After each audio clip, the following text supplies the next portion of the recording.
kwa njia ya taratibu, bila ya msukosuko ama bila ya kupigana, kwa sababu inawezekana tukubaliane.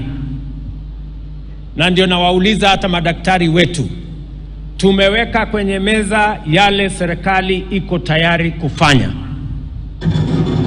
Kati ya mambo nafikiri 19, serikali imekubali mambo 17. Imebaki 2 kwa sababu haiwezekani kwa mambo ya fedha, na wauliza madaktari wetu warudi kazini. Mambo tutarekebisha, uchumi tutazalisha, na kila mtu atapata haki yake tukisonga mbele.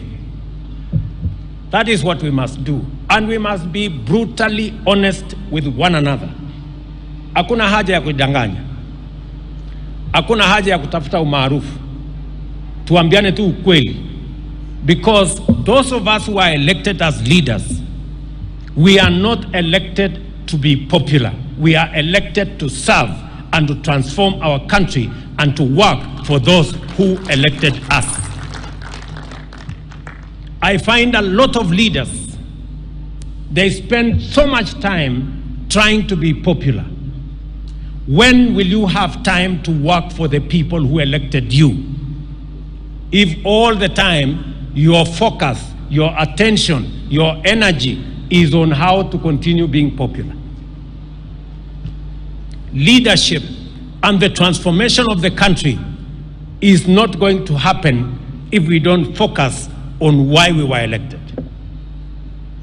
And I want to ask all of us, na niwaulize kwa unyenyekevu, kwa sababu ukienda hapa Mukuru, sio mbali kutoka hapa Mukuru tunajenga nyumba 14,000. Saa hii inaendelea pale. For those of you who are in doubt, I ask you after this meeting, muende pale Mukuru. Kuna pale wafanyikazi zaidi ya 4,000 wanafanya kazi hapo kila siku. Hapa Nairobi tunataka kujenga nyumba kati ya 50,000 na 70,000 kila mwaka.